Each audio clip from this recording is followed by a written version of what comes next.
Hello everyone, this is Mohit Advocate from the Merit Law Group and in today's video we will study भारतीय न्याय संहिता 2023। ठीक है, इससे पहले वाले लेक्चर्स में इस वीडियो से पहले वाली वीडियोस में मैंने आपको फ्रॉम सेक्शन 1 टू सेक्शन 110 अच्छे से पढ़ा चुका हूं मैं। ठीक है, तो आज वाली क्लास में हमें पढ़ना है सेक्शन 111। ठीक है, 111 से सेक्शन 111 से लेके आगे वाले प्रावधान ऑफ द भारतीय न्याय संहिता। ठीक है, तो जैसा कि आप सभी को पता है अपना चैप्टर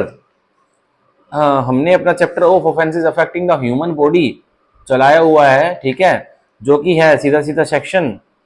100 टू 146। ठीक है, तो हमने 2-3 क्लास ले ली अब तक, जिसमें कि मैंने सेक्शन 100 टू सेक्शन 110 पढ़ा दिए हैं और मैंने 2-3 क्लासों में इतना डिटेल में पढ़ा है, इतना इंटरप्रिटेशन में पढ़ा है कि आप पढ़ोगे तो आपको तुरंत कॉन्सेप्ट समझ में आ जाएगा। ठीक है, तो ये हम पढ़ रहे हैं chapter 6 of offences affecting the human body. ठीक है, जो कि है सेक्शन 100 टू सेक्शन 146। तो आज हम स्टार्ट करते हैं सेक्शन 111, जो कि हमारा भारतीय न्याय संहिता में नया ही एक अपराध ऐड हुआ है। पहले हमारे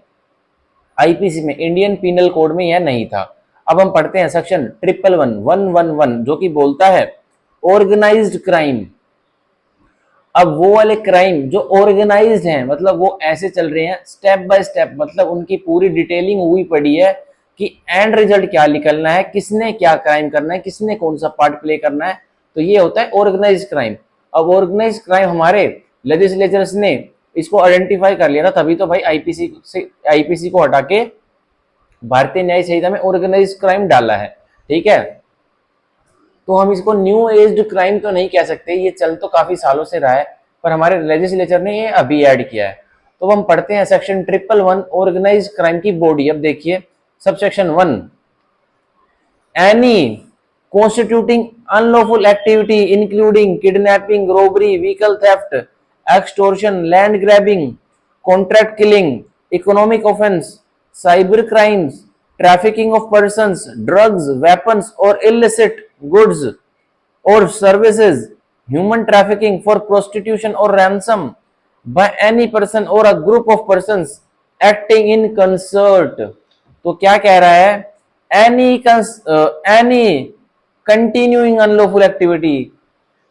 कोई भी कंटिन्यूइंग जो लंबे समय से चली आ रही है, और क्या अनलॉफुल एक्टिविटी कोई गैर कानूनी एक्टिविटी। ठीक है, इंक्लूडिंग, अब कोई लंबे समय से एक कंटिन्यूइंग, मतलब जो कभी कमेंस तो हुई थी भाई, एक अनलॉफुल एक्टिविटी कमेंस तो होती है, शुरुआत तो होती है उसकी, तो कभी शुरुआत हुई थी पर वो एक दो अपराध करके, एक दो क्राइम करके थमी नहीं, वो अनलॉफुल एक्टिविटी वो कंटिन्यू है, वो बड़े लंबे समय से चली आ रही है चलन में। अब देखिए एनी कंटिन्यूइंग अनलॉफुल एक्टिविटी, अब कोई भी कंटिन्यूइंग अनलॉफुल एक्टिविटी है। अब कंटिन्यूइंग अनलॉफुल एक्टिविटी में क्या क्या शामिल है, including kidnapping, robbery, vehicle theft, extortion, land grabbing, contract killing, economic offence, cyber crimes, trafficking of persons, drugs, weapons और इलिसिट गुड्स और सर्विसेज,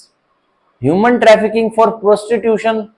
और रैंसम बाय एनी पर्सन। तो ये अनलॉफुल एक्टिविटी जो कंटिन्यूइंग है, या तो कोई एक व्यक्ति कर रहा है, वन इंडिविजुअल कर रहा है, और अ group of persons acting in concert, या बहुत सारे व्यक्ति कर रहे हैं, और वो बहुत सारे व्यक्ति जो इन अनलॉफुल एक्टिविटीज में शामिल हैं वो कंसर्ट में, मतलब उनकी एक सा ही उद्देश्य है। कंसर्ट जहां भी आ जाए, ये हमारे आईपीसी में, इंडियन पीनल कोड में, ये कहीं भी वर्ड कंसर्ट, CONCERT, कंसर्ट कहीं भी नहीं था। तो कंसर्ट आपको जहां भी भारतीय न्याय संहिता में, उसका मतलब आप यही लगा के चलिएगा, उद्देश्य। जो व्यक्ति कंसर्ट में एक अपराध कर रहे हैं और वो व्यक्ति क्या कर रहे हैं, उनका एक ही उद्देश्य है। तो अब देखिए सिंगली और जॉइंटली। ठीक है, सिंगली मतलब एक ही व्यक्ति इन सारे अपराधों को कंटिन्यू कर रहा है, मतलब अनलॉफुल एक्टिविटी को अकेला कर रहा है, इंडिविजुअल। ठीक है,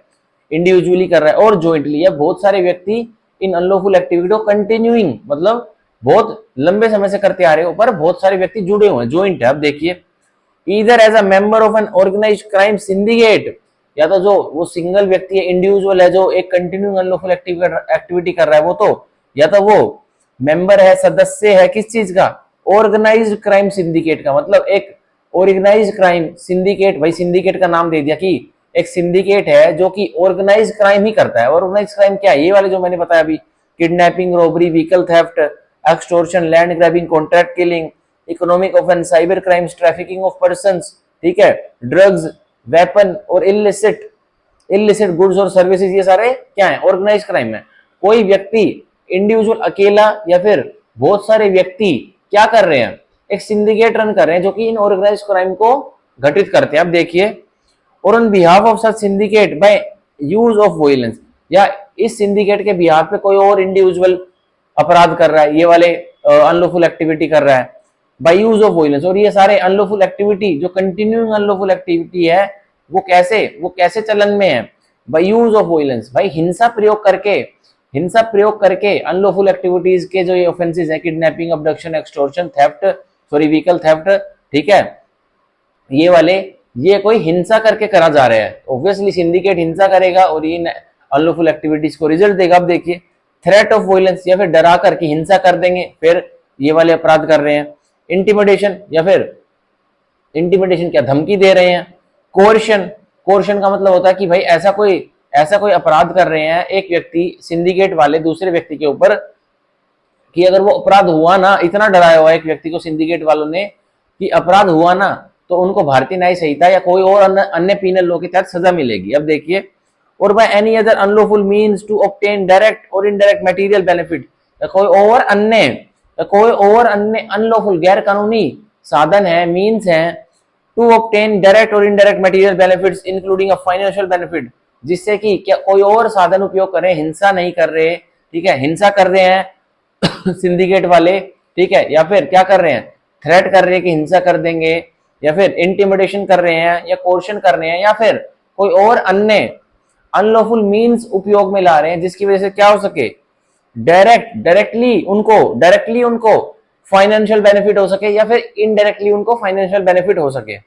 शेल कंस्टिट्यूट ऑर्गेनाइज्ड क्राइम, तो उन्होंने अब क्या किया है? तो ये सारी चीजें अगर ये एसेंशियल इंग्रेडिएंट्स हैं तो वो ऑर्गेनाइज्ड क्राइम है। तो हमारे section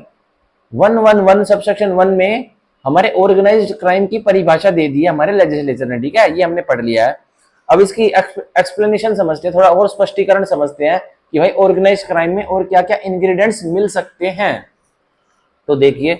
for the purposes of this subsection, अब सेक्शन 111 सबसेक्शन 1 को समझने के लिए अब यह समझ लीजिए, सब हेड 1 ऑर्गेनाइज्ड क्राइम सिंडिकेट। अब बता रखा है ये ऑर्गेनाइज्ड क्राइम सिंडिकेट का क्या मतलब है। Organised crime syndicate means a group of 2 और मोर पर्सन्स। अब ऑर्गेनाइज्ड क्राइम सिंडिकेट का मतलब है कि एक ग्रुप में 2 या 2 से अधिक व्यक्ति हैं,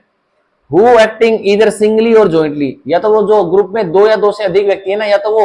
अकेले ही, मतलब जितने भी हैं, या तो वो एक साथ एक्ट कर रहे हैं, कहीं किसी जगह जाकर एक साथ एक्ट कर रहे हैं, कोई अपराध कर रहे हैं, या फिर मतलब एक साथ कर रहे हैं तो जॉइंटली, या फिर अलग अलग, मतलब है तो 2 या 2 से अधिक व्यक्ति, मिनिमम 2 चाहिए ऑर्गेनाइज क्राइम सिंडिकेट में, पर मैक्सिमम कितने भी हो। पर अब मैक्सिमम जितने भी हैं या तो वो एक साथ जाके क्राइम कर रहे हैं एक ही स्पॉट पर, या फिर अलग अलग क्राइम कर रहे हैं अलग अलग जगह पे जाकर, लेकिन क्या है उनका, देखिए, एज अ सिंडिकेट और gang indulge in any continuing unlawful activity. और जो 2 या 2 से अधिक व्यक्ति है जो कि ऑर्गेनाइज क्राइम सिंडिकेट बना रहे हैं, वो सीधा का सीधा क्या कर रहे हैं, एज अ सिंडिकेट और gang indulge in any continuing unlawful activity. और वो 2 या 2 से अधिक व्यक्ति कोई सिंडिकेट बनाकर, कोई गैंग बनाकर, मतलब सिंडिकेट या गैंग जो कि इंडल्ज है, जो कि लगी हुई है किसी कंटिन्यूइंग, मतलब लगातार चलती हुई अनलॉफुल एक्टिविटी करने में, तो वो होगा हमारा क्या होगा, ऑर्गेनाइज क्राइम सिंडिकेट की यह डेफिनेशन होगी। अब सब है 2 कंटिन्यूइंग अनलॉफुल एक्टिविटी। अब ये कंटिन्यूइंग लगातार चलने वाली गैर कानूनी प्रतिक्रिया क्या है, एक्टिविटी क्या है, तो हमें सब 2 में देखने को मिलेगी। देखिए, continuing unlawful activity means an activity prohibited by law. तो कंटिन्यूइंग अनलॉफुल एक्टिविटी एक वो एक्टिविटी है, एक वो प्रतिक्रिया है जो कि प्रोहिबिट, कानून ने उसको पर रोक लगा रखी है। मतलब अगर वो एक अनलॉफुल एक्टिविटी कंटिन्यूइंग वाली चलती रही ना, तो कानून उसकी सजा देगा। Which is a cognizable offense punishable with imprisonment of 3 years or more। और जो continuing unlawful activity है वो prohibited by law तो है, पर वो continuing अनलॉफुल एक्टिविटी एक कोग्निजेबल अपराध भी है, और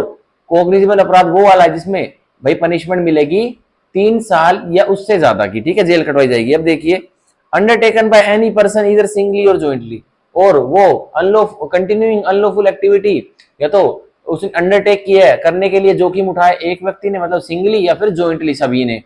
अब देखिए, as a member of an organised crime syndicate और on behalf of such syndicate in respect of which more than one charge sheet has been filed before a competent court within the preceding period of 10 years and that court has taken cognizance of such offense and includes economic offense। तो ये लीजिए, pre के भर भर के question हमें देखने को मिलेंगे एक्सप्लेनेशन 2 से, ठीक है, कि हमारे वैसे तो हम देखते हैं कि कोग्निजेबल अपराध कौन सा होता है जिसमें कि police officer without warrant arrest करने की मतलब पूरी की पूरी उनके पास पावर है। तो अब ये कह रहा है कि कंटिन्यूइंग अनलॉफुल एक्टिविटी वो वाली एक्टिविटी होगी जिसमें जो कि प्रोहिबिट कर रखी है कानून ने, ठीक है, कि करोगे तो कानून सजा देगा, या फिर वो है जो कि एक कोग्निजेबल अपराध है और जिसकी पनिशेबल है 3 इयर्स और मोर, 3 साल से ज्यादा, 3 साल या 3 साल से ज्यादा जेल कटवाई जाएगी, तो कंटिन्यूइंग अनलॉफुल एक्टिविटी है। अब देखिए, अंडरटेकन बाय एनी पर्सन इधर सिंगली और जॉइंटली, तो कंटिन्यूइंग अनलॉफुल एक्टिविटी करने के लिए तो एक पर्सन ने अंडरटेकिंग लिया है या फिर जॉइंटली बहुत सारे व्यक्तियों ने अंडरटेकिंग ली कि हम करेंगे। अब देखिए, as a member of an organised crime syndicate, और वो व्यक्ति जो कि कंटिन्यूइंग अनलॉफुल एक्टिविटी कर रहा है वो सदस्य है किसका, ऑर्गेनाइज्ड क्राइम सिंडिकेट का। अब देखिए, और on behalf of such syndicate, या फिर उस सिंडिकेट के बिहाफ पर किसी और ने जिम्मेवारी ली है, in respect of which more than one chargesheet have been filed, या फिर एक सिंडिकेट है उस सिंडिकेट के बिहाफ पर किसी और व्यक्ति ने वह जिम्मेवारी उठाई है कि मैं कंटिन्यू करूंगा क्या अनलॉफुल एक्टिविटी, और जो कंटिन्यू करने वाला है ना उसके ऊपर more than one chargesheet have been filed, उस जो व्यक्ति अब कंटिन्यू अनलॉफुल एक्टिविटी करने वाला है उसके ऊपर अब एक से ज्यादा चार्जशीट, ठीक है, have been filed before a competent court, और एक से ज्यादा चार्जशीट उस कंटिन्यूइंग अनलॉफुल एक्टिविटी जो करने वाला है जो सिंडिकेट उसके ऊपर या उसके गैंग मेंबर्स के ऊपर क्या लगा पड़ा है, एक से ज्यादा चार्जशीट, और एक से ज्यादा चार्जशीट पर कॉग्निजेंस ले रखा है किसने, कॉम्पिटेंट कोर्ट ने, मतलब एक चार्जशीट तो मिनिमम है, तो एक से ज्यादा चार्जशीट पे कॉग्निजेंस ले रखा है कॉम्पिटेंट कोर्ट ने। अब देखिए, which more than one charge sheets have been filed before a competent court within a preceding period of 10 years, और 10 साल के दौरान अगर कोई चार्जशीट उसके ऊपर फाइल थी एक ऑर्गेनाइज्ड क्राइम सिंडिकेट के ऊपर, या फिर वो व्यक्ति जो उनके बिहाफ पर कंटिन्यू करना चाहता है अनलॉफुल एक्टिविटी को, तो अब देखिए क्या होगा, and that court has taken cognizance of such offence, और उस कॉम्पिटेंट कोर्ट ने उस चार्जशीट का जो एक ऑर्गेनाइज्ड क्राइम सिंडिकेट ने कभी पहले किया था और अब वो दोबारा कोई अपराध कर देता तो उसके ऊपर क्या हो रहा है, कोर्ट ने कॉग्निजेंस भी ले रखा है उन क्राइम से उन किसके ऊपर, सिंडिकेट के ऊपर, ऑर्गेनाइज्ड क्राइम सिंडिकेट के ऊपर कॉग्निजेंस भी ले रखा है। और अब देखिए क्या होगा, and includes of economic offence, और अब ऑर्गेनाइज्ड क्राइम सिंडिकेट कौन कौन से अपराध कर सकते हैं, और सारे तो कर ही सकते हैं तो भाई ये जो भारतीय न्याय संहिता में लिखे हुए हैं, और इकोनॉमिक ऑफेंस मतलब आर्थिक अपराध जो देश को घाटा पहुंचाने वाले होते हैं, जैसे नीरव मोदी, विजय माल्या, ये क्या करके गए इंडिया के साथ, इकोनॉमिक ऑफेंस करके गए हैं, तो ये भी उसमें शामिल होंगे कि ये पूरा का पूरा एक ऑर्गेनाइज्ड क्राइम सिंडिकेट के द्वारा ये देश को चूना लगाया गया, ठीक है। तो ये हमारा एक्सप्लेनेशन 2 है जो जिसमें कि मेरे को अभी से लग रहा है, स्मेल आ रही है कि भर भर के इसमें से पीटी एग्जाम में क्वेश्चन पूछे जाने वाले। अब देखिए explanation 3, economic offence includes criminal breach of trust, तो अब बता रखा है कि इकोनॉमिक ऑफेंस बता रखा है कि आर्थिक अपराध कौन से वाले हैं, आपराधिक जो ये आर्थिक अपराध है उसमें शामिल है criminal breach of trust, CBT शामिल है, फोर्जरी शामिल है, ठीक है, जालसाजी, जाली चीजें बनाना, जाली कागजात बनाना, काउंटरफिटिंग ऑफ करेंसी नोट्स को जो ये पैसे पूछे होते हैं उसकी काउंटरफिट उनका भी जाली बनाना मतलब डुप्लीकेट छापना, bank notes and government stamps, bank notes जो ये करेंसी होती है हमारी इनको जाली छापना, और गवर्नमेंट स्टैम्प जो ये स्टैम्प्स होती हैं गवर्नमेंट की, सरकार की, उनको जाली छापना, हवाला ट्रांजैक्शन जो ये हवाला ट्रांजैक्शन होती है कि भाई गुड़गांव वाले एक व्यक्ति को गोवा में पैसे चाहिए, अब वो बाई कार तो ले जा नहीं सकता क्योंकि रिस्क बहुत ज्यादा है, मान के चलिए गुड़गांव में एक व्यक्ति है उसको गोवा में 20 करोड़ रुपए चाहिए, और बाई कार लेके जाएगा तो भाई पुलिस की इतनी चेकिंग होती है, पीछे पकड़ ले तो 20 करोड़ भी जाता और वो भी अंदर, और भाई फ्लाइट से लेके जा नहीं सकता, ठीक है। तो अब हवाला ट्रांजेक्शन क्या होता है, वो गुड़गांव में किसी एक हवाला डीलर को ढूंढेगा और उसको उसको वो 20 करोड़ रुपए सप्लाई कर देगा, और वो हवाला डीलर उसको बोल देगा कि भाई गोवा में मेरे इस बंदे से कलेक्ट कर लेना। तो उसने दिया, तो पेमेंट डिलीवरी करी, उसको लेके जानते 20 करोड़ रुपए गोवा में, और एक डीलर, एक व्यक्ति ने गुड़गांव में एक व्यक्ति को पैसे डिलीवर कर दिए, और उसने इसको एक फटा पुराना नोट दे दिया, कोई सिक्के का नंबर दे दिया, जो कि जाके जो उसका गोवा में बंदा है उसको बताना है, ठीक है, और वो पैसे उसको 20 करोड़ वहां डिलीवरी कर देगा। तो ये क्या होता है, ये हवाला ट्रांजेक्शन होती है। अब देखिए मास मार्केटिंग फ्रॉड, ठीक है। अब ये जो मास मार्केटिंग फ्रॉड है कि भाई इतनी मार्केटिंग हो रही है आजकल, ये पॉलिसी बाजार, बैंक बाजार, फलाना ढिंकाना, दुनिया भर के फोन करते हैं, तो ये भी आजकल किस में आते हैं, ये भी इकोनॉमिक ऑफेंस में आते हैं। अब देखिए एंड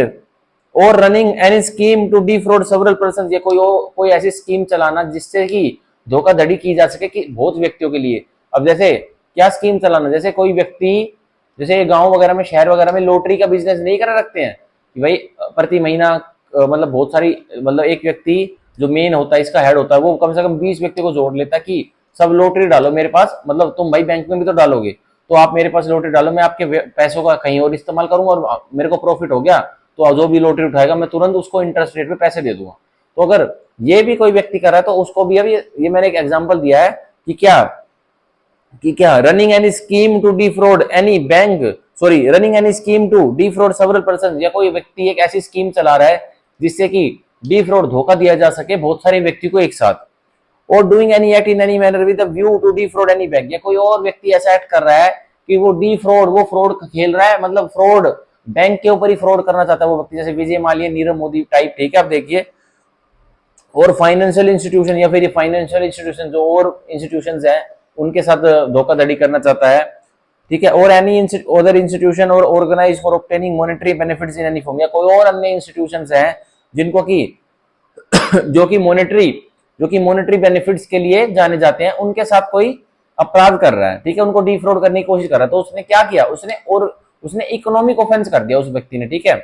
अब हम पढ़ेंगे सेक्शन 111 का सबसेक्शन 2 जो कि बताता है whoever commits organized crime shall, तो अब सेक्शन 111 के सबसेक्शन 2 में पनिशमेंट दी गई है ऑर्गेनाइज क्राइम की, कि अब जो हमने अब सेक्शन 111 के सबसेक्शन 1 में पढ़ लिया भाई ऑर्गेनाइज क्राइम होता क्या है, ठीक है, डेफिनेशन पढ़ ली,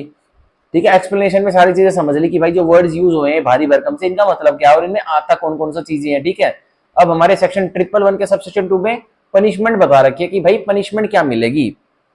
देखिए whoever commits organized crime shall, अब जो कोई भी कमिट करता है ऑर्गेनाइज क्राइम तो shall उसको क्या पनिशमेंट मिलेगी, ठीक है। तो a if such offence has resulted in the death of any person, अगर कि एक व्यक्ति ने ऑर्गेनाइज क्राइम किया या दो से अधिक व्यक्तियों ने ऑर्गेनाइज क्राइम किया है, ठीक है, और उस ऑर्गेनाइज क्राइम की वजह से एक विक्टिम की जान गई है, तो देखिए बी पनिश विद डेथ और इम्प्रिजमेंट फॉर लाइफ, तो उस ऑर्गेनाइज क्राइम सिंडिकेट के हर एक मेंबर को या तो डेथ मिलेगी या फिर उम्र कैद की सजा मिलेगी। And shall also be liable to fine which shall not be less than 10 lakh rupees, और उनको जुर्माना भी लगेगा, ठीक है, which shall not be less than 10 lakh rupees. और जो ऑर्गेनाइज क्राइम सिंडिकेट के व्यक्ति जो एक अपराध कर देते हैं और उन अपराध की वजह से एक विक्टिम की जान चली जाती है, तो अब उन ऑर्गेनाइज क्राइम सिंडिकेट वाले व्यक्तियों को या तो कैपिटल पनिशमेंट फांसी की सजा दो या फिर उम्र कैद की सजा दो, और जुर्माना लगेगा कितना, 10 लाख तो मिनिमम जुर्माना लगेगा, ठीक है, 10 लाख तो मिनिमम जुर्माना लगेगा, मैक्सिमम नो लिमिट, ठीक है। तो हम इसकी पनिशमेंट मार्क कर लेते हैं, पनिशमेंट ऑफ ऑर्गेनाइज्ड, ठीक है, क्राइम। तो डेथ हुई है, अगर रिजल्टेड हुआ है डेथ में तो डेथ मिलेगी और इम्प्रिजमेंट फॉर लाइफ मिलेगा, और not less than 10 lakh rupees, मतलब मान के चलिए फॉर एग्जांपल, अब क्या होता है,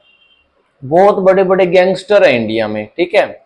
अब वो तो क्या करते हैं, वो प्रिजन में बैठ के अपनी गैंग को ऑपरेट करते हैं। अब कोई गैंगस्टर मान लीजिए आप कोई भी, तो वो गैंगस्टर क्या करता है, उसने अपना ग्रुप बनाया है, जो उसके व्यक्ति और गैंग मेंबर्स है वो बाहर है, वो अंदर है, मेन जो उनका गैंग लीडर है। अब वो तो गैंग लीडर है, वो प्रिजन के अंदर से ही अपने गैंग मेंबर्स को निर्देश देता है, इंस्ट्रक्शंस देता है कि जाओ उससे एक्सटॉर्शन लेके आओ, जाओ उससे उसका किडनैपिंग करो, जाओ उसके बेटे की किडनैपिंग करो, जाओ क्या करो, जाओ कोई व्हीकल थेफ्ट की, कोई मतलब इतने सारे व्हीकल थेफ्ट करो कि लोग गाड़ियां लेना ही बंद कर दें, ठीक है, जाओ उस बैंक में डाका डालो, जाओ उस बैंक में रोबरी डालो, जाओ उस दुकान पर डाका डालो, जाओ उस दुकान वाले से, उस सुनार से तुम क्या लेके आओ, एक्सटोर्शन मांगो, ठीक है, वसूली मांगो। तो अब उनकी वजह से अगर अब जो जो मेन गैंग लीडर है भाई, वो भी तो पार्ट है ऑर्गेनाइज क्राइम सिंडिकेट का। अब उसके गैंग मेंबर्स उसके इशारों पर काम करेंगे तो वो भी पार्ट बन गए किसका, ऑर्गेनाइज क्राइम सिंडिकेट का। और ऑर्गेनाइज क्राइम सिंडिकेट में हमें कितने व्यक्ति चाहिए, 2 व्यक्ति चाहिए मिनिमम, और मैक्सिमम चाहे कितने भी हो, ठीक है, पर सेम कंसर्ट में वो काम करा उन्होंने। और उन्होंने मान के चलिए किसी गैंगस्टर ने किसी गुड़गांव में कोई बड़ा सा कोई सेठ जी है, डीलर, कोई मतलब मान के चलिए कोई ज्वेल शॉप वाला ओनर है, उससे एक्सटोर्शन मांग ली 100 करोड़ रुपए की, या मान के चलिए मिनिमम अमाउंट 10 करोड़ रुपए की एक्सटोर्शन मांग ली। तो अब क्या होता है, अब जो ज्वेल शॉप का ओनर है उसने सुसाइड कर ली, तो क्या होगा, तो उसको उन सभी ऑर्गेनाइज क्राइम सिंडिकेट वालों को अब सजा मिलेगी। कितनी सजा मिलेगी, ठीक है, हर एक व्यक्ति को जो उस कंसर्ट में काम कर रहा था, डेथ, ठीक है, फांसी की सजा मिलेगी, या फिर उम्र कैद की सजा मिलेगी, या फिर या फिर क्या, जुर्माना तो मैंडेटरी लगेगा कितना, मिनिमम 10 लाख जुर्माना लगाओ, ठीक है, मिनिमम 10 लाख जुर्माना लगाओ, और मैक्सिमम नो लिमिट, ठीक है। तो ये था हमारा सेक्शन 111 का सबसेक्शन 2 क्लोज ए, जो कि पनिशमेंट बता रहा था ऑर्गेनाइज क्राइम की। और ऑर्गेनाइज क्राइम सिंडिकेट मतलब जो व्यक्ति जो सिंडिकेट ऑर्गेनाइज क्राइम कमिट कर देते हैं, और उनके क्राइम कमिट करने की वजह से क्या होता है, एक व्यक्ति विक्टिम की डेथ हो जाती है, तो उनको फांसी की सजा दी जाएगी सिंडिकेट वालों को। और क्या होगा उसमें, उम्र कैद दी जाएगी, या फिर 10 लाख का, या फिर क्या शैल मैंडेटरी 10 लाख जुर्माना उनको देना पड़ेगा। अब हम पढ़ते हैं क्लोज बी, जो कि बताता है in any other case be punished with imprisonment for a term which shall not be less than 5 years but it may extend to imprisonment for life. और अन्य किसी केस में अगर विक्टिम की जान नहीं जाती है, ठीक है, और ऑर्गेनाइज क्राइम सिंडिकेट वालों को अब विक्टिम के ऊपर अपराध कमिट करने के लिए कितनी सजा मिलेगी, कम से कम 5 साल तो मिलेगी, और मैक्सिमम उम्र कैद मिल सकती है, ठीक है। And shall also be liable to fine which shall not be less than 5 lakh rupees, और जुर्माना लगेगा उनको 5 लाख रुपए, ठीक है, 5 लाख रुपए। तो अब हम इसमें मार्क कर लेते हैं 5 years, ठीक है, इम्प्रिजमेंट फॉर लाइफ, और जुर्माना कितना लगेगा, 5 लाख रुपीस फाइन, ठीक है। तो ये था हमारा सेक्शन 111 का सबसेक्शन 2, जो कि बताता था ऑर्गेनाइज क्राइम की पनिशमेंट्स बता रहा है क्लोज ए में और क्लोज बी में। अब हम पढ़ेंगे सेक्शन 111 की सबसेक्शन 3, जो कि बताता है हुएवर अबेट्स, तो जो कोई भी अब अबेट्स भड़काता है, अटेम्प्ट्स प्रयास करता है, कॉन्स्पायर्स षड्यंत्र रचता है, और knowingly facilitates the commission of an organised crime, या जानबूझकर बढ़ावा दे देता है किस चीज के लिए, कि एक ऑर्गेनाइज्ड क्राइम कमिट हो जाए, घटित हो जाए, और otherwise engages in any act preparatory to an organised crime, या एक व्यक्ति किसी और अन्य हालातों में जुड़कर एक ऐसे कार्य में एंगेज हो जाता है preparatory to an organised crime, जो कि प्रिपरेशन के प्रति स्टेप स्ट्रॉन्ग कर देता है कि ऑर्गेनाइज्ड क्राइम अब होकर ही रहेगा। अब देखिए, shall be punished with imprisonment for a term which shall be not be less than 5 years but which may extend to imprisonment for life, and shall also be liable to fine which shall not be less than 5 lakh rupees. तो ऐसा व्यक्ति जो कि एक organised crime करने के लिए किसी सिंडिकेट वालों को भड़काता है, या ठीक है, अब सिंडिकेट वाले भड़क कर कोई अटेम्प्ट करते हैं, ठीक है, या कोई व्यक्ति षड्यंत्र रचता है, मतलब सिंडिकेट ऑर्गेनाइज्ड क्राइम सिंडिकेट को षड्यंत्र रचता है कि एक अपराध कमिट करना है, और अपराध कौन से वाला, जो सेक्शन 111 सबसेक्शन 1 में बताए गए, किडनैपिंग वाले, ठीक है, व्हीकल थेफ्ट वाले, एक्सेट्रा एक्सेट्रा ही बताए गए। तो अब उनको अबैटर को अटेम्प्ट जिसने किया वो, और जिसने षड्यंत्र बनाया, और एक्चुअल कमीशन हुआ नहीं है, बस षड्यंत्र बनाना भी ऑर्गेनाइज्ड क्राइम करने के लिए पनिशेबल है। और कितनी पनिशमेंट मिलेगी, कम से कम 5 साल की तो मिलेगी, और ज्यादा से ज्यादा उम्र कैद भी मिल सकती है, और जुर्माना लगेगा 5 लाख रुपए, ठीक है। तो ये था हमारा सबसेक्शन 3। हम पढ़ेंगे सबसेक्शन 4। देखिए, any person who is a member of an organised crime syndicate, तो कोई भी व्यक्ति जो बस एक सदस्य ही है ना, इसका ऑर्गेनाइज्ड क्राइम सिंडिकेट का बस सदस्य होना भी क्या है, पनिशेबल है। शैल be punished with imprisonment for a term which shall not be less than 5 years but which may extend to imprisonment for life, and shall also be liable to fine which shall not be less than 5 lakh rupees। तो organised crime syndicate का एक सदस्य होना भी क्या है, एक अपराध है, और 5 साल की जेल कटवाई जाएगी ऐसा पाए जाने पर, और उम्र कैद भी हो सकती है, या फिर मैंडेटरी जुर्माना तो लगेगा 5 लाख रुपए, ठीक है। अब मान के चलिए जैसे हमने बहुत सारी मूवीज में देखे हैं, जैसे एक मूवी आई थी अक्षय कुमार की, उसमें क्या होता था, जो ऑर्गेनाइज क्राइम सिंडिकेट है, मतलब क्या है, तो जो जो जुर्म के आका हैं वो पाकिस्तान में बैठ के इंडिया पर हमले करवाने की सोचते हैं, तो ये तो टेररिस्ट एक्ट में भी फॉल कर जाता है। लेकिन हम मान के चलते हैं कोई दिल्ली में कोई गैंगस्टर बैठा हुआ है और वो गैंगस्टर, उसके बहुत सारे लिंक्स हैं, उसके बहुत सारे गैंग मेंबर हैं और पूरे ऑल ओवर इंडिया में है, तो अब क्या होता है, उसका एक गैंग मेंबर है केरला में जो कि बस सदस्य है सिंडिकेट का, ठीक है, जैसे ही उसको इशारा मिला वो ऑर्गेनाइज क्राइम करने में देर नहीं लगाएगा। तो अब ऐसे में क्या होता है, ऐसे में क्या होता है, अब सदस्य होना भी ऑर्गेनाइज क्राइम सिंडिकेट का पनिशेबल है, पनिशमेंट मिलेगी उस सदस्य को भी, कि सिर्फ वो एक सदस्य भी क्यों था, तो था ना, तो अगर सजा मिलेगी उसको कितनी, 5 साल से लेकर उम्र कैद की भी सजा मिल सकती है और जुर्माना लगेगा 5 लाख रुपए, ठीक है। तो ये था हमारा सबसेक्शन 4। हम पढ़ेंगे सबसेक्शन 5, ठीक है। सबसेक्शन 4 में हम अंडरलाइन कर लेते हैं बस मेंबर को, ठीक है। अब हम पढ़ते हैं सबसेक्शन 5, whoever intentionally harbors तो जो कोई भी स्वयं इच्छा से इरादन पूर्वक क्या करता है, हार्बर्स पनाह दे देता है, और कंसील्स एनी पर्सन या फिर छुपाता है किसी भी व्यक्ति को, who has committed the offence of an organised crime, जिस व्यक्ति ने अपराध किया है घटित कौन सा, ऑर्गेनाइज्ड क्राइम वाला। अब देखिए, shall be punished for a term which shall not be less than 3 years but which may extend to imprisonment for life। तो जो एक व्यक्ति है वो उस व्यक्ति ने कोई ऑर्गेनाइज क्राइम सिंडिकेट में कोई कंसर्ट में रोल प्ले नहीं किया, बस उसने क्या किया, एक ऑर्गेनाइज क्राइम कमिट करने वाले व्यक्ति को हार्बर कर लिया, उसको छिपा लिया, ठीक है, उसको पनाह दे दी अपने घर में, उसको पैसे दे दिए, उसको गाड़ी दे दी, ठीक है, उसको फूड दे दिया, उसको शेल्टर दे दिया, उसको क्लोथ्स दे दिए, ठीक है, उसको पनाह दे दी, और कंसील से उसको छुपा लिया अपने घर में, अपने किसी गुप्त अड्डे में। तो ऐसा करने पर जो हार्बर करता है, जो कंसील करेगा एक ऑर्गेनाइज क्राइम कमिट करने वाले व्यक्ति को, तो उसको सजा मिलेगी कितनी, कम से कम 3 साल तो मिलेगी, और ज्यादा से ज्यादा उम्र कैद, इंप्रिजमेंट फॉर लाइफ भी मिल सकती है। And shall also be liable to fine which shall not be less than 5 lakh रुपए, और उसको जुर्माना देना पड़ेगा 5 लाख रुपए, ठीक है। अब हम पढ़ेंगे, तो ये था हमारा सबसेक्शन 5। हम पढ़ेंगे सबसेक्शन 5 का proviso,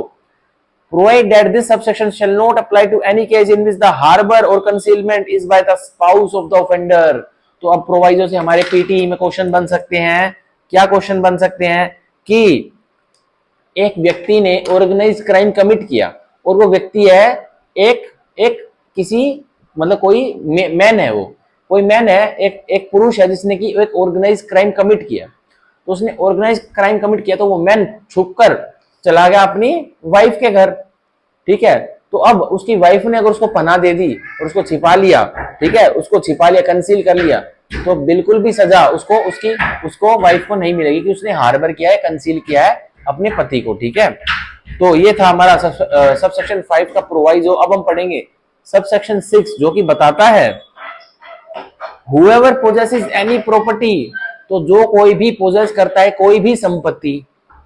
derived or obtained from the commission of an organized crime, और वो प्रॉपर्टी, वो संपत्ति डिराइव, उसने पाई, प्राप्त कैसे की है, और obtained from commission of an organized crime, एक ऑर्गेनाइज क्राइम से एक प्रॉपर्टी, संपत्ति मतलब ली गई है, प्राप्त की गई है, लूटी गई है, छीनी गई है, तो एक व्यक्ति की पोजेशन में वो संपत्ति मिलती है। तो अब देखिए, और proceeds of any organise crime, या फिर एक ऑर्गेनाइज क्राइम के प्रोसीड्स मतलब पैसा उसा या उससे संबंधित कोई चीजें मिलती है, और which has been acquired through the organise crime, या फिर जो एक्वायर्ड मतलब एक संपत्ति की एक्वायरमेंट हुई है किसकी वजह से, क्योंकि एक ऑर्गेनाइज क्राइम घटित हुआ है उसकी वजह से एक प्रॉपर्टी पाई गई है, मतलब उसकी एक्वायरमेंट हुई है। अब देखिए, shall be punished with imprisonment for a term which shall not be less than 3 years but which may extend to imprisonment for life and shall also be liable to fine which shall not be less than 2 lakh rupees। तो अब organise crime की, कोई organise crime से जुड़ी हुई कोई संपत्ति, कोई प्रॉपर्टी किसी ने ऑब्टेन की है या डिराइव की है, कहीं से मंगवा कर अपने पास रख ली है या उसने पाई है, प्राप्त की है, तो बस संपत्ति की पोजेशन जो कि ऑर्गेनाइज क्राइम से डिराइव हुई है या उसके ऑर्गेनाइज क्राइम के कोई प्रोसीड्स हैं, ठीक है, कोई सरप्लस है, तो उस व्यक्ति के जिसके पास पोजेशन मिली है ऑर्गेनाइज क्राइम के प्रोसीड्स की, प्रॉपर्टी की, तो उसको कितनी सजा होगी, कम से कम उसको 3 साल की तो जेल कटवाई जाएगी और ज्यादा से ज्यादा उम्र कैद भी हो सकती है, और उसको फाइन देना पड़ेगा 2 लाख रुपए, ठीक है। तो 2 लाख रुपए। अब हम सबसेक्शन 5 में अंडरलाइन कर लेते हैं हार्बर्स को और कंसील्स को और और प्रोवाइजो को हम अंडरलाइन कर लेते हैं, ठीक है, स्पाउस वर्ड अंडरलाइन कर लेते हैं। अब सबसेक्शन 6 में अंडरलाइन कर लेते हैं पोजेसिस यानी प्रॉपर्टी को, ठीक है, तो वो भी ऑफेंस होगा, वो भी ऑफेंस होगा, ठीक है। और हम पढ़ते हैं अब subsection 7 of the section 111 of the Bharatiya Nyaya Sanhita, जो कि बताता है if any person on behalf of a member of an organised crime syndicate, अगर कोई व्यक्ति किसके बिहाफ पे एक व्यक्ति है जो कि साथ दे रहा है एक ऑर्गेनाइज्ड क्राइम सिंडिकेट वाले का, मतलब एक ऑर्गेनाइज्ड क्राइम सिंडिकेट वाले व्यक्ति ने एक व्यक्ति को जिम्मेवारी मतलब दे रखी है कि जो मैं बोलूंगा तू कर दियो, पर वो कॉन्सर्ट में काम नहीं कर रहा, बस वो व्यक्ति उस ऑर्गेनाइज्ड क्राइम सिंडिकेट वाले व्यक्ति का साथ दे रहा है। देखिए अब क्या होगा, और at any time has been in possession of movable और immovable property which he can not satisfactorily account for, तो कोई व्यक्ति है जो कि किसके बिहाफ पर, एक ऑर्गेनाइज्ड क्राइम सिंडिकेट वाले व्यक्ति के बिहाफ पर कोई प्रॉपर्टी अपने पास रखता है, मतलब मूवेबल या इमूवेबल। तो अब देखिए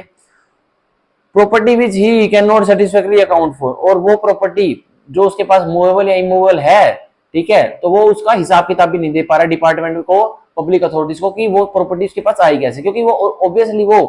ऑर्गेनाइज क्राइम सिंडिकेट वाले व्यक्ति की प्रॉपर्टी है जो उसने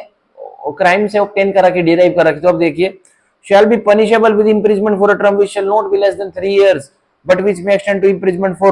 10 years। तो ऐसा करने पर 3 साल तो मिनिमम सजा कटवाई जाएगी और ज्यादा से ज्यादा 10 साल भी कटवाई जा सकती है। And shall also be liable to fine which may not be less than 1 lakh rupees, और उस व्यक्ति को जो कि बस एक ऑर्गेनाइज क्राइम सिंडिकेट, मतलब एक मुखिया जो कि ऑर्गेनाइज क्राइम सिंडिकेट का किंग पिन है, उसके बिहाफ पे कोई प्रॉपर्टी अपनी पोजेशन में रखता है, प्रॉपर्टी कौन सी, मूवेबल या इमूवेबल, तो ऐसा करने पर, और वो व्यक्ति जिसके पास ऑर्गेनाइज क्राइम सिंडिकेट वाले की किंग पिन की प्रॉपर्टी है और उसके बारे में वो डिपार्टमेंट को जवाब नहीं दे पा रहा कि वो प्रॉपर्टी उसके पास आई कैसे,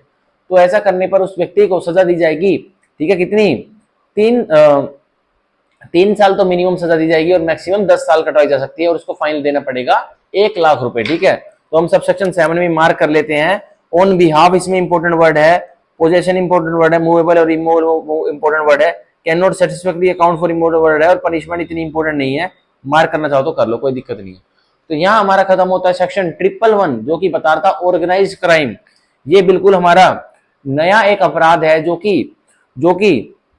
हमारे भारतीय न्याय संहिता में हमारे लेजिस्लेचर ने ऐड किया है, ये हमारे आईपीसी में नहीं था। तो हमारे ऑर्गेनाइज क्राइम सेक्शन 111 से भर के हमारे पीटीई एग्जाम में क्वेश्चन आने वाले हैं, आज मेरे से आज ही लिखवा के आप ले लीजिए, ठीक है। तो अब हम पढ़ेंगे सेक्शन,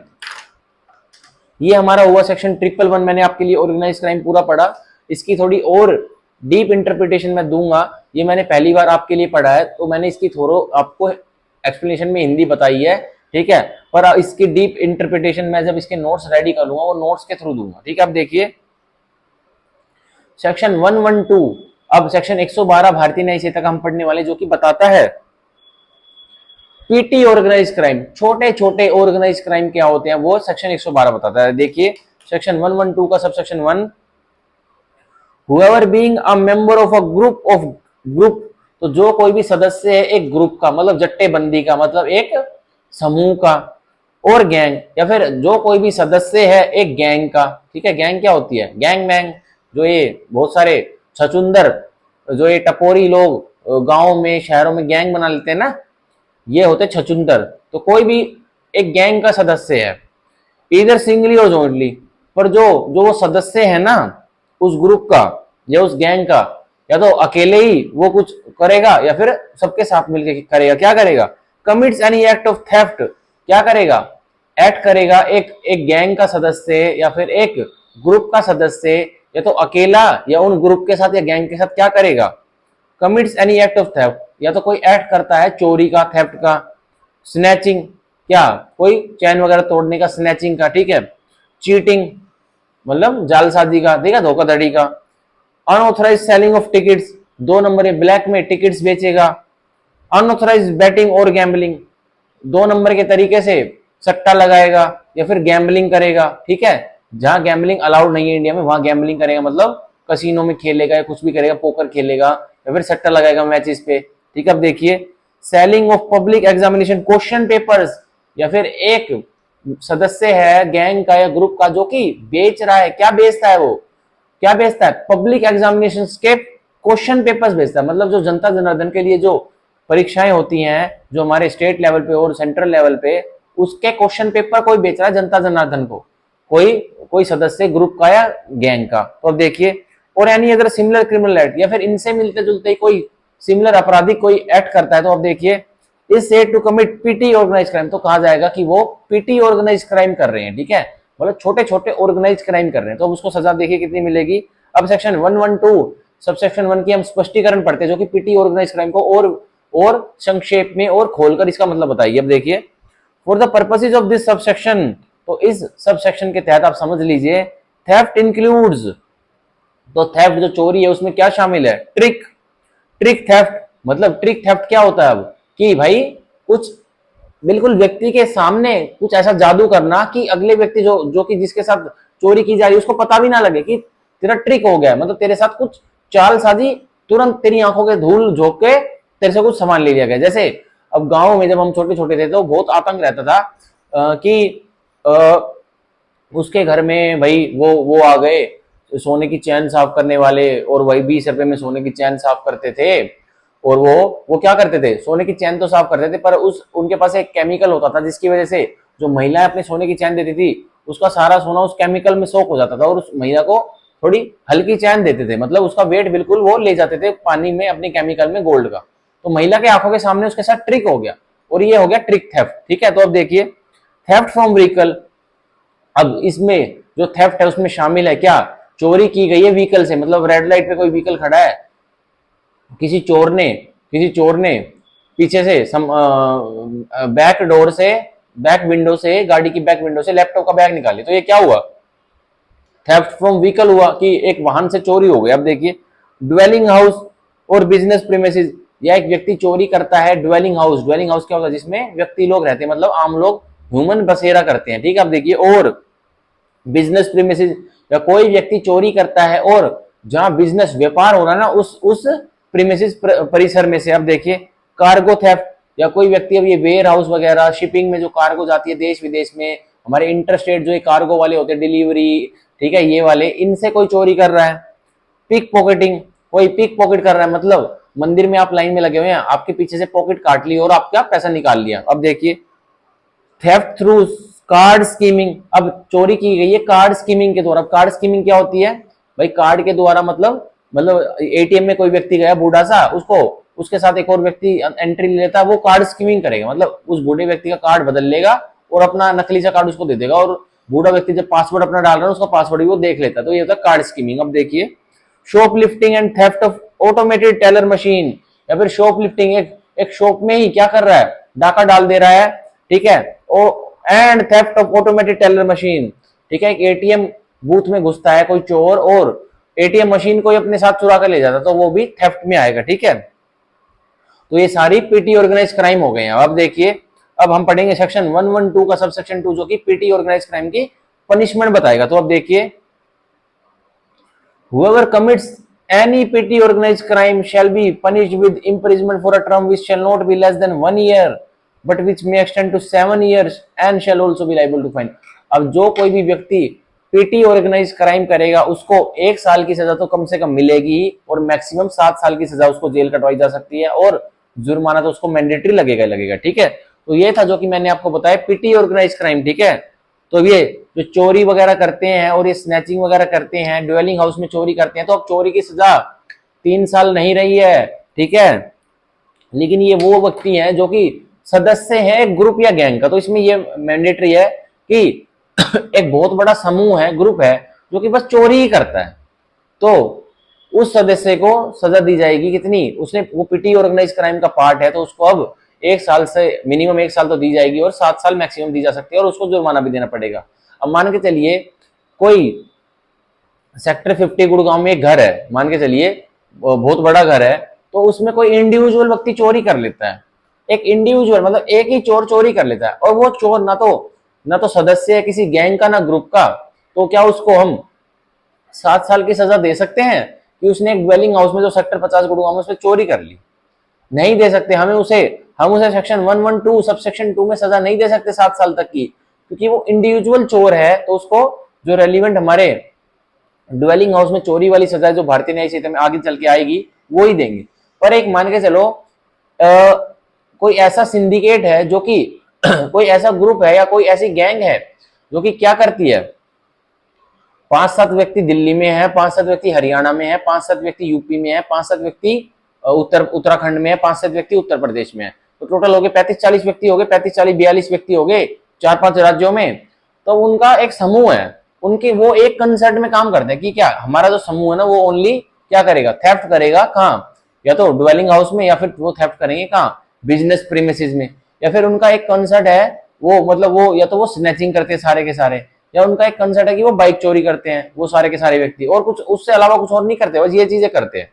ठीक है, तो वो माना जाएगा कि वो सदस्य है किसका, वो सदस्य है पीटी ऑर्गेनाइज क्राइम उसने किया है, वो सदस्य है किसका, एक ग्रुप का या एक गैंग का जो कि पीटी ऑर्गेनाइज क्राइम करते हैं। ठीक है, तो अब उसको अगर पकड़ने जाने पर उस चोर को जो सदस्य बना होता है एक ग्रुप का या गैंग का, उसको कितनी सजा दिलाई जाएगी, कम से कम 1 साल और मैक्सिमम 7 साल की जेल कटवाई जा सकती है और जुर्माना लगेगा मोटा। ठीक है, तो ये था हमारा सेक्शन 112, जिसमें कि मेरे को अभी से लग रहा है, स्मेल आ रही है कि पीटी एग्जामिनेशन में पीटी ऑर्गेनाइज क्राइम से भर भर के क्वेश्चंस आने वाले हैं। ठीक है, तो आज हमने अपना किया है सेक्शन 111 और सेक्शन 112 हमने कर लिया है। ठीक है, अब हम करेंगे, हम अपना लास्ट सेक्शन आज का करेंगे जो कि है 113। ठीक है, जो कि है 113 जो कि बताता है टेररिस्ट एक्ट। अब एक आतंकी कार्य क्या होता है वो हमारे सेक्शन 113 में हमारे लेजिस्लेचर्स ने डिफाइन किया है और इसी में पनिशमेंट दे रखी है टेररिस्ट एक्ट की, मतलब आतंकी एक कार्य क्या होता है। ठीक है, ये भी हमारे आईपीसी में, इंडियन पिनल कोड में नहीं था, ये हमारा भारतीय न्याय संहिता में ऐड किया गया हमारे लेजिस्लेचर्स द्वारा। ठीक है, तो हम पढ़ते हैं सेक्शन 113 जो कि आज का हमारा लास्ट प्रावधान रहेगा। ये थोड़ा लेंदी है तो 20 मिनट मेरे को आराम से लग जाएंगे आपको बताने में। ठीक है, तो इससे पहले मैं एक सिप पानी की पी लेता हूं।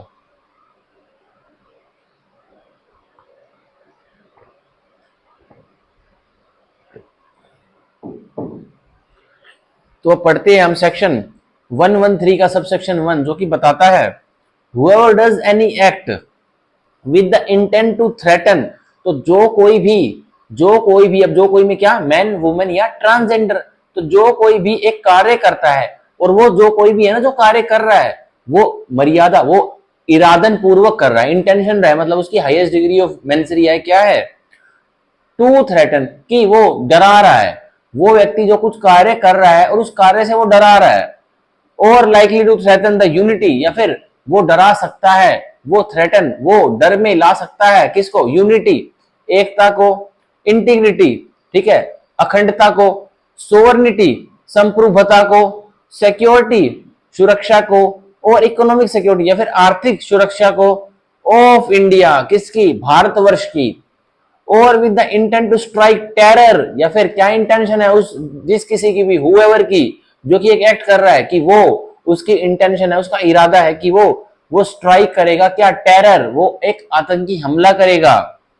और likely to strike terror in the people, या फिर वो लाइकली मतलब वो कर सकता है क्या, वो आतंकी हमला कर सकता है इंडिया में। ठीक है, और किसके ऊपर, इंडिया भारतवर्ष के पीपल के ऊपर, जनता जनार्दन के ऊपर, मनुष्य के ऊपर, और any section of the people in India, या कोई और एक पर्टिकुलर सेक्शन है, समुदाय है भारतवर्ष का, उसके ऊपर वो टेरर कर सकता है एक व्यक्ति।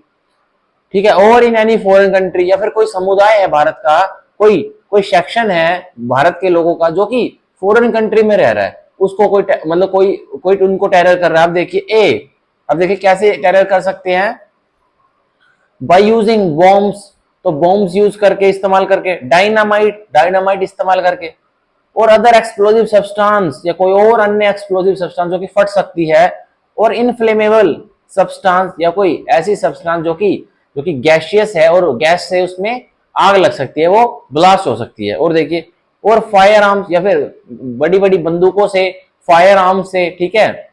और अदर लीथल वेपन, या कोई और जानलेवा जो हथियार है उससे टेरर कोज करता है, और पॉइजनस, या फिर कोई जहरीली सब्सटेंस से, और नॉक्सियस गैसेस, या फिर जहरीली गैस से, और अदर केमिकल्स, या फिर किसी केमिकल धातु से टेरर कोज करता है कोई व्यक्ति। ठीक है, थ्रेटन करता है, टेरर कोज कर दूंगा, कर ही दिया उसने इंडिया के लोगों के ऊपर, या थ्रेट करता है कि कर दूंगा। और बाय एनी अदर सब्सटेंस, या कोई और अन्य धातु है, वेदर बायोलॉजिकल, कि वो धातु बायोलॉजिकल मतलब नेचर से उत्पन्न हुई है,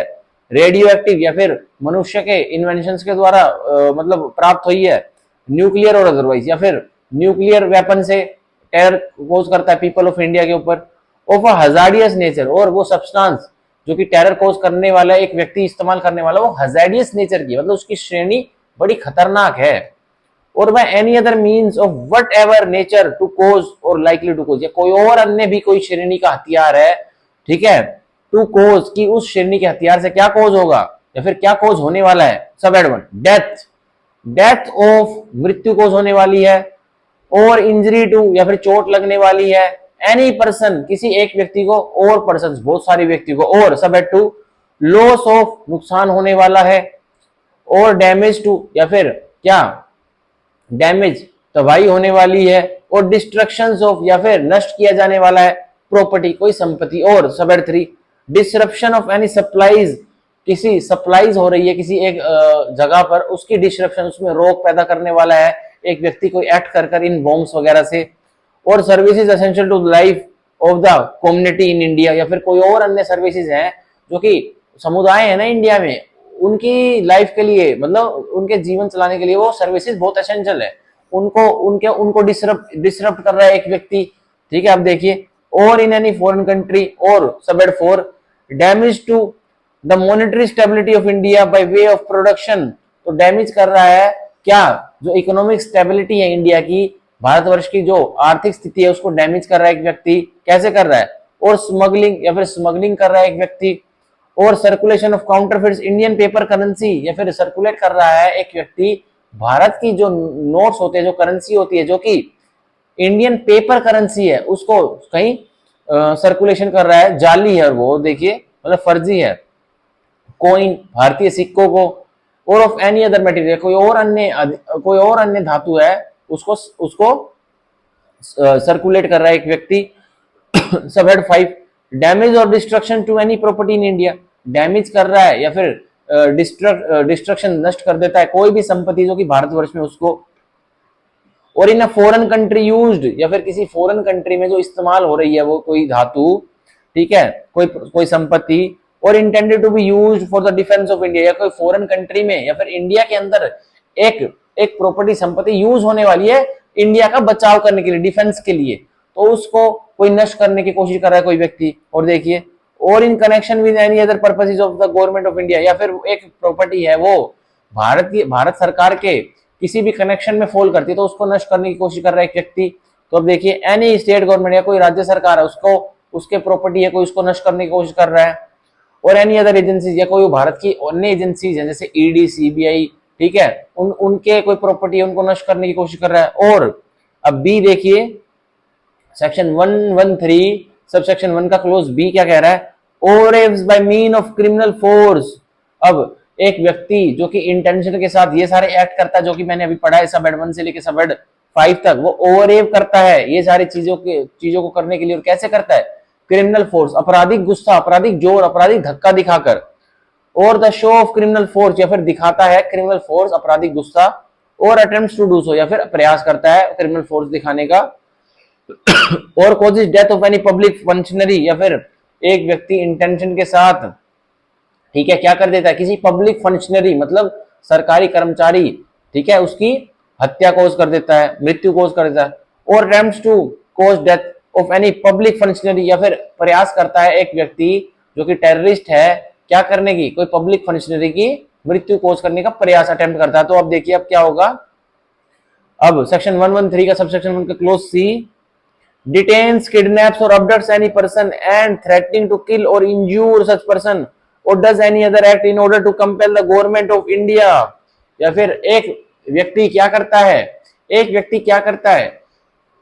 डिटेन कर लेता है, हिरासत में रख लेता है, बंदी बना लेता है, किडनैप अपहरण कर लेता है, ठीक है, अबडक्ट्स अगवा कर लेता है किसी भी व्यक्ति को और डराता है उसको, किडनैप, ठीक है, डिटेन या फिर उसको अबडक्ट करने के बाद कि इसको मार दूंगा,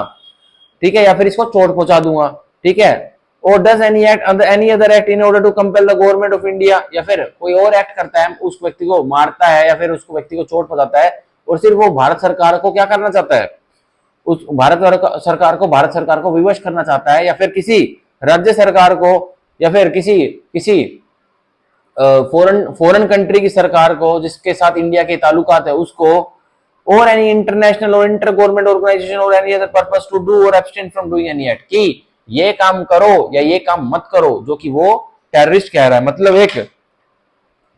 कई व्यक्तियों ने इंटेंशन के साथ एक फ्लाइट को हाईजैक कर लिया जो कि दिल्ली एयरपोर्ट पे खड़ी है फॉर एग्जांपल। अब वो फ्लाइट को हाईजैक कर लिया तो उनकी इंटेंशन क्या है कि भारत सरकार से तो कोई डिमांड मंगवानी है, मतलब उनको पूरी करवानी है, विवश करना है भारत सरकार को कि उनकी डिमांड पूरी की जाए, या किसी राज्य सरकार को, या फिर किसी ऐसी फॉरेन कंट्री को जो इसके साथ इंडिया के रिलेशंस गुड है, ठीक है, गुड भी ना हो लेकिन मान के चलिए उस जो प्लेन हाईजैक हुई है उसमें उस फॉरेन कंट्री के ही लोग बैठे हो, तो वो फॉरेन कंट्री करेगी ना, तो उनको कंपेल करना कि क्या करो तुम, टू डू, कि कुछ चीज करो, टू डू एनी एक्ट, कि कोई एक्ट करो मेरे लिए, ठीक है, मतलब कोई एक्ट क्या करो, मेरे अकाउंट में बहुत सारे पैसे भेजो, या मेरा एक व्यक्ति उस जेल में बंद है उसको छोड़ दो, मैं हाईजैक छोड़ दूंगा इस प्लेन का, या फिर एब्सट्रेन फ्रॉम डूइंग इट है कि भारत सरकार, राज्य सरकार या फॉरेन कंट्री कुछ एक्ट करने वाली है, मतलब मान के चलिए कुछ एक्ट करने वाली है हमारी भारत सरकार या फिर एक राज्य सरकार या फिर कोई भी फॉरेन कंट्री, मान के चलिए हमारा 23 जुलाई को बजट इशू होने वाला है। फॉर एग्जांपल एक व्यक्ति अब 22 जुलाई को एयरपोर्ट, दिल्ली एयरपोर्ट पर जाके कोई फ्लाइट को हाईजैक कर लेता है और बोलता है 23 जुलाई को बजट जो निर्मला सीतारमन जी बजट पेश करने वाली है कि 23 जुलाई को बजट पेश ना हो जाए। वो व्यक्ति जो जिसने फ्लाइट हाईजैक कर रखी दिल्ली एयरपोर्ट, वो ये कह रहा है, उसकी ये डिमांड है, तो वो क्या कर रहा है, भारत सरकार को एब्सटेन कर रहा है कि ये एक्ट हो ना जाए, ठीक है। तो अब देखिए कमिट्स टेररिस्ट एक्ट, तो अब जो भी व्यक्ति सेक्शन 113 सबसेक्शन 1 के क्राइटेरिया में फॉल करेगा तो उस व्यक्ति ने क्या घटित किया, उसने टेररिस्ट एक्ट, एक आतंकी कार्य घटित किया है, ठीक है। तो अब देखिए अब हम सेक्शन 113 सबसेक्शन 1 पढ़ चुके हैं, अब हम पढ़ेंगे इसकी एक्सप्लेनेशन सबसेक्शन 1 की, मैं स्पष्टीकरण पढ़ रहा हूं। देखिए for the purpose of this subsection, पर अब मान लीजिए सेक्शन 113 सबसेक्शन 1 के तहत, इस धारा इस प्रावधान के तहत यह समझ लीजिए क्या, ए पब्लिक फंक्शनरी, ये पब्लिक फंक्शनरी क्या होती है ये समझ लीजिए, मींस द कॉन्स्टिट्यूशनल अथॉरिटीज, संवैधानिक अथॉरिटीज हैं तो वो पब्लिक फंक्शनरी है, और any other functionary notified in the official gazette by the central government as public functionary, या कोई और ऐसी फंक्शनरी है जिसको कि ऑफिशियल गैजेट में केंद्र सरकार ने घोषित कर रखा है एज पब्लिक फंक्शनरी, तो वो पब्लिक फंक्शनरी होगी, ठीक है। बी काउंटरफिट इंडियन करेंसी, अब ये जाली इंडियन करेंसी क्या है, means the counterfeit currency as may be declared after examination by an authorized or notified forensic authority that such currency imitates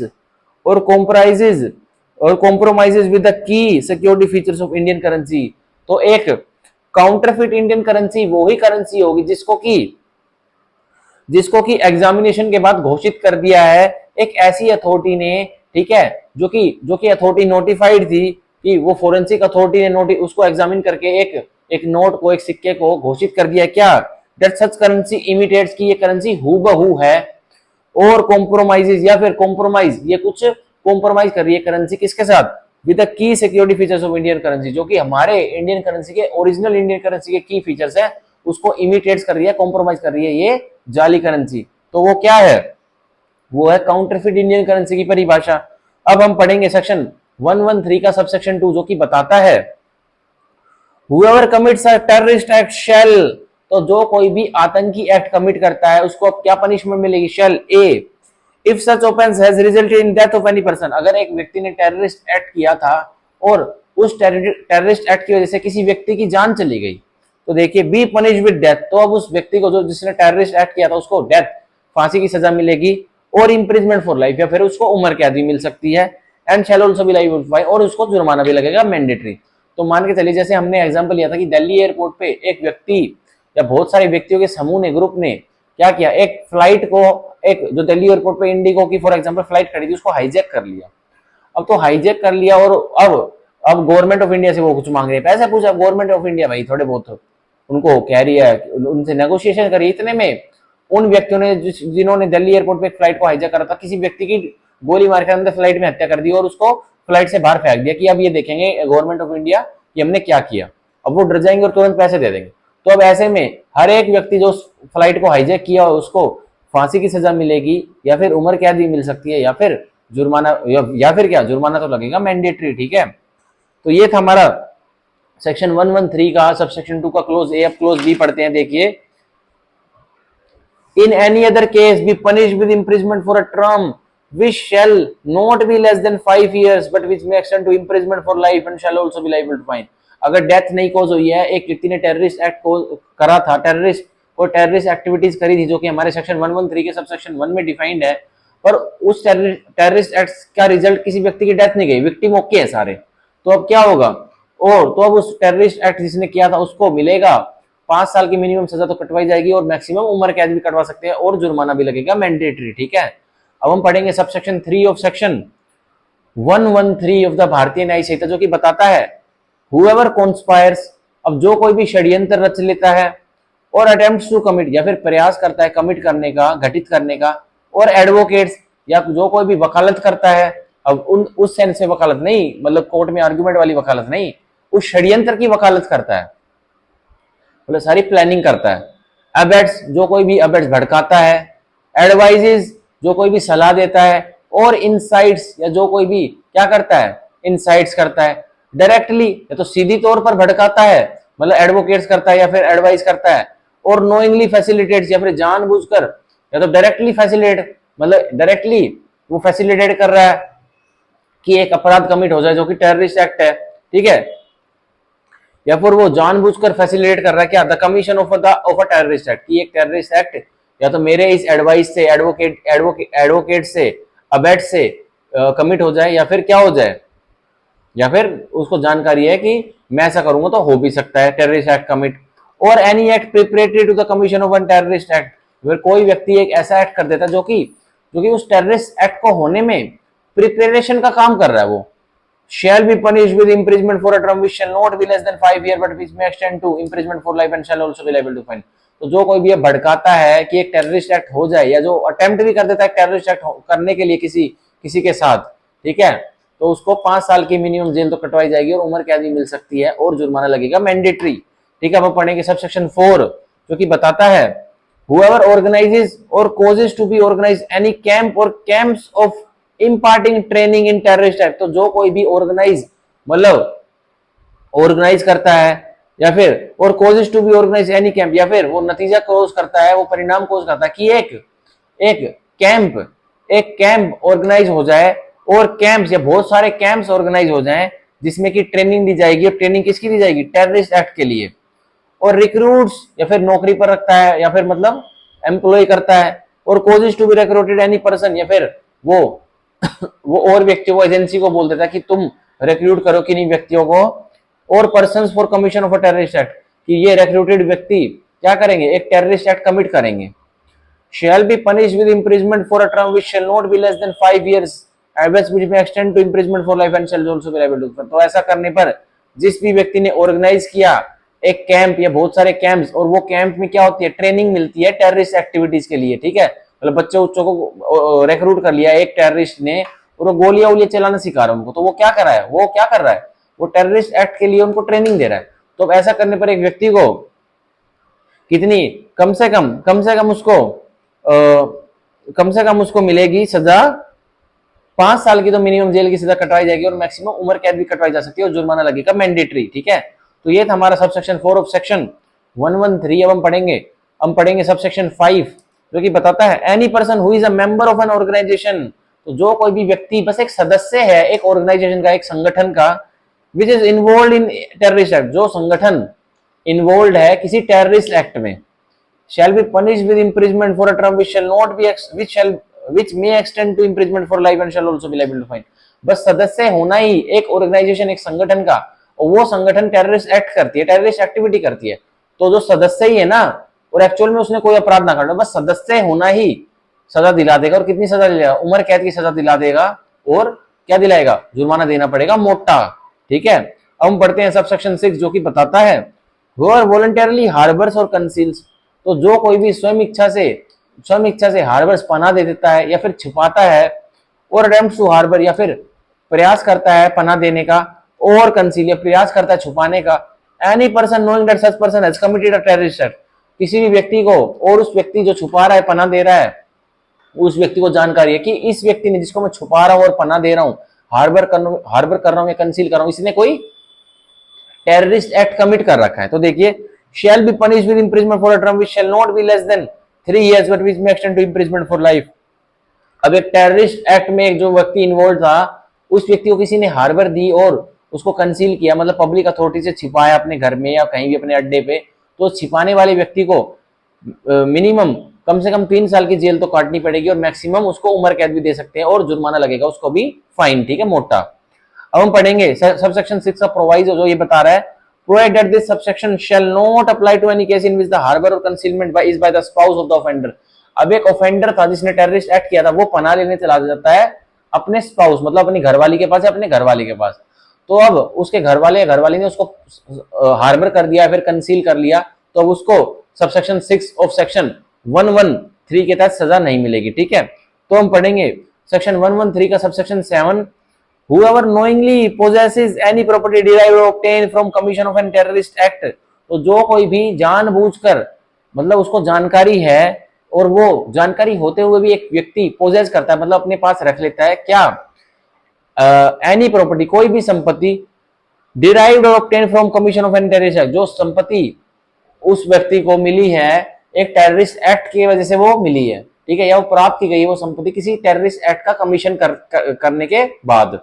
ठीक है, और acquired through the commission of any terrorist act shall be punished with imprisonment for a term which shall not be which may extend to imprisonment for life and shall also be liable to fine. तो एक व्यक्ति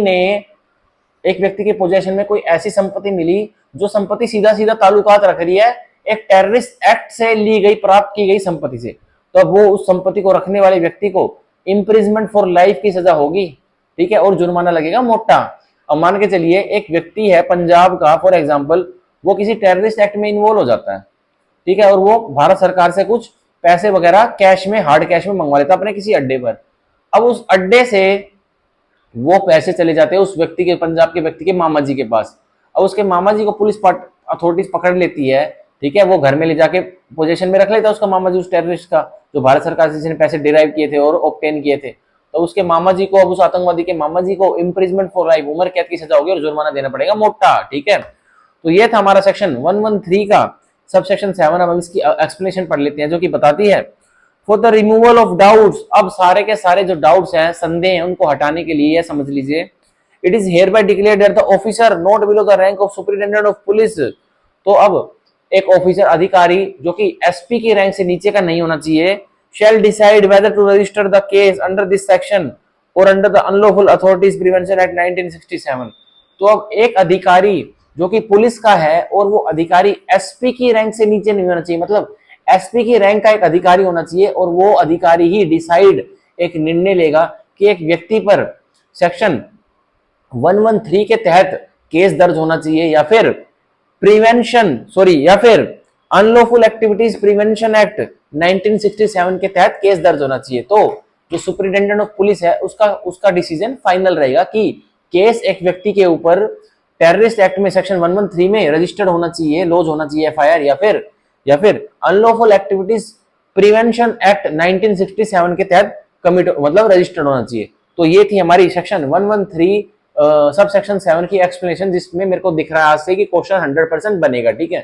तो इसी के तहत हमारा section 113 भी complete होता है। तो इसी के तहत आज की हमारी लेक्चर यहीं पे खत्म होता है, जिसमें मैंने आपको पढ़ाया आज तीनों ही हमने आज नए प्रावधान पढ़े हैं जो कि भारतीय न्याय संहिता में हमारे लेजिस्लेचर ने नए ऐड किए हैं। तो हमने कौन कौन से पढ़े हैं? हमने सेक्शन 111 पढ़ा, 111 पढ़ा जो कि बताता है ऑर्गेनाइज्ड क्राइम। हमने फिर सेक्शन 112 पढ़ा जो कि बताता है पीटी ऑर्गेनाइज्ड क्राइम। फिर हमने सेक्शन 113 पढ़ा जो कि बता रहा है टेररिस्ट एक्ट, ठीक है। तो आज हमारी क्लास खत्म होती है जिसमें मैंने आपको पढ़ाया 111, 112 और 113। अब कल वाली हम भारतीय न्याय संहिता की क्लास में सेक्शन 114 के बाद वाले प्रावधान भारतीय न्याय संहिता के पढ़ेंगे, ठीक है। तो आज की वीडियो यही खत्म होती है। तो आज के लिए बाय। अगर कोई भी डाउट हो तो आप मेरे को ईमेल करके पूछ लेना, डिस्क्रिप्शन बॉक्स में मेरा ईमेल है, ठीक है। तो आज के लिए bye bye, take care, thank you, bye bye.